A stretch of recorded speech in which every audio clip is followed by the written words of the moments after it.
जर तुम्ही कुणावर खरं प्रेम करत असाल ना, तर तुमच्या रिलेशनशिपमध्ये या 3 चुका कधीच करू नका. Number 1 expectations. बघा, ज्यावेळी आपण रिलेशनशिपमध्ये असतो, त्यावेळी आपल्या पार्टनरकडून काहीतरी एक्स्पेक्ट करणं हे चुकीचं नाही. पण प्रत्येक वेळी आपल्या एक्स्पेक्टेशन्स पूर्ण होतीलच असंही काही नसतं. आणि बऱ्याचदा आपण त्याचमुळे हर्ट होतो. आपण त्याचमुळे रडतो. आपल्यात त्याचमुळे भांडणे होतात. आपण आपल्या पार्टनरकडून काहीतरी एक्स्पेक्ट केलेलं असतं आणि तो ते पूर्ण करू शकत नाही. मग आपण एक्सपेक्ट नाही करायचं, म्हणजे काय करायचं? आता रिलेशनशिप आलं म्हणजे एक्सपेक्टेशन ही आलीच.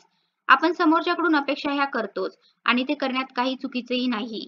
मग आपण काय करायचं? बघा, कधी-कधी आपण समोरच्याला समजून घेतलं पाहिजे. म्हणजे बघा, प्रत्येक वेळी आपण आपल्या पार्टनरकडून जे काही एक्सेप्ट करतो, हे त्याला माहितीच असेल असं काही नसतं किंवा काही वेळा त्याच्या सिच्युएशन्स वेगळ्या असतात. मग अशा वेळी आपण त्याला समजून घेतलं पाहिजे. जर त्याने काही जाणून-बुजून केलं असेल, तर ती गोष्ट वेगळी आहे.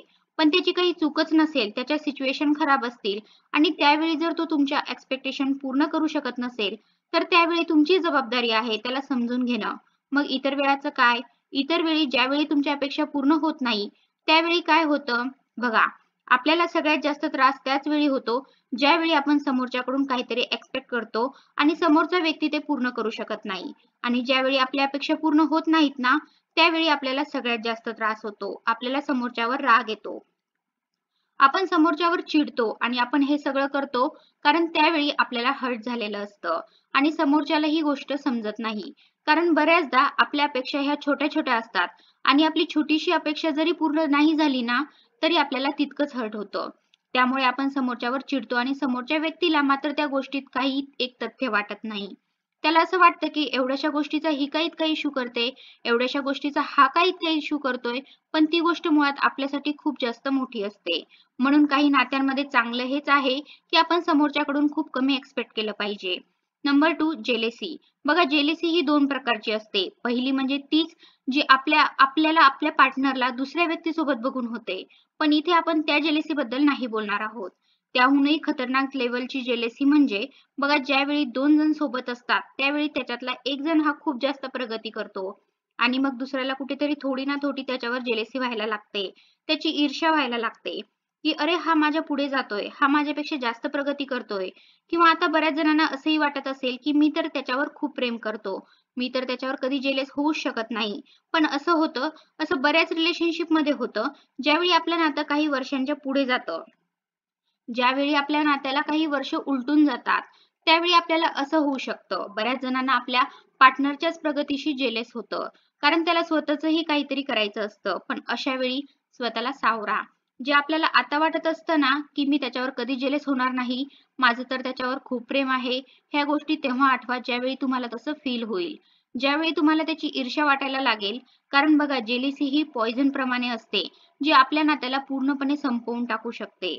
म्हणून आपल्या पार्टनरवर कधीच जेलस होऊ नका. नंबर 3 तुमच्या पार्टनरची लव्ह लँग्वेज समजून घ्या. बघा, प्रत्येक व्यक्तीची प्रेम व्यक्त करण्याची पद्धत ही वेगवेगळी असते. कोणी आय लव्ह यू बोलून प्रेम व्यक्त करतं, तर कोणी आपली एखादी आवडती गोष्ट करून.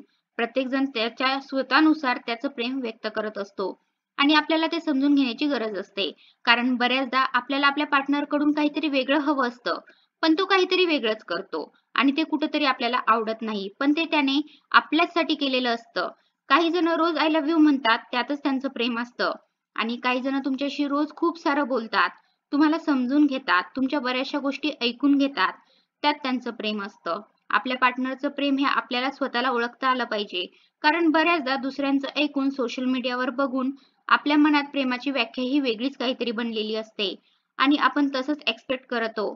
आपण मनात तसेच विचार करत असतो. आपल्याला तसंच सगळं काही हवं असतं.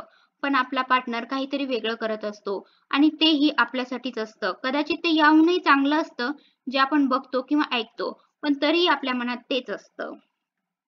आणि त्यामुळे आपल्याला आपल्या पार्टनरची लव्ह लँग्वेज बऱ्याचदा समजत नाही आणि अशामुळे आपल्या रिलेशनशिपमध्ये मनोमन दुरावा निर्माण होतो. म्हणून रिलेशनशिपमध्ये आपल्या पार्टनरची लव्ह लँग्वेज समजून घेणं ही सगळ्यात जास्त महत्त्वाची गोष्ट आहे. बघा, कधी आपल्या रिलेशनला इतरांच्या रिलेशनशिप बरोबर कंपेअर करू नका. आपण बऱ्याचदा आपल्या पार्टनरला सांगत असतो, "तुला माहिती आहे त्याने तिच्यासाठी हे केलं. तुला माहिती आहे ती त्याच्यासाठी असं करते. तू तर माझ्यासाठी असं काही करतच नाहीस." बघा, इतरांशी कंपेअर करू नका. त्यांच्यामध्ये काय चालू आहे हे आपल्याला माहिती नाही. ते आपल्याला जे दाखवत असतात ना तेच आपल्याला माहिती असतं. आपण सोशल मीडियावर बरेचसे फोटोज, बरेचसे व्हिडिओज पोस्ट केलेले बघतो, कपल गोल्स, आणि आपण तेच सगळं आपल्या पार्टनरकडून एक्सपेक्ट करत असतो. आपल्यालाही तसंच हवं असतं. पण खरं तर आपण ज्यांचे फोटो बघून अट्रॅक्ट झालेलो असतो आणि ज्यांच्यासारखं बनण्याचा प्रयत्न करतो, त्यांच्यामध्ये खरोखर काय चालू आहे हे आपल्याला माहिती नसतं. त्यांनी सोशल मीडियावर पोस्ट केलेल्या स्टोरीमध्ये आपल्याला फक्त तेच दिसतं जे ते आपल्याला दाखवतात. ते नाही दिसत जे खरोखर त्यांच्यामध्ये आहे. म्हणून कधीही आपलं रिलेशनशिप इतरांबरोबर कंपेअर करू नका. इतरांसारखं बनण्याचा प्रयत्न करू नका. तुम्ही जसे आहात तसे राहा. जर तुम्ही फक्त प्रत्येक कंपेअर करायला लागला, तर तुम्ही प्रत्येक वेळी डिसअपॉइंट व्हाल. म्हणून दुसऱ्यांबरोबर कंपेअर करू नका. स्वतःमध्ये खुश राहा. तुमच्या पार्टनरची लव्ह लँग्वेज समजून घ्या.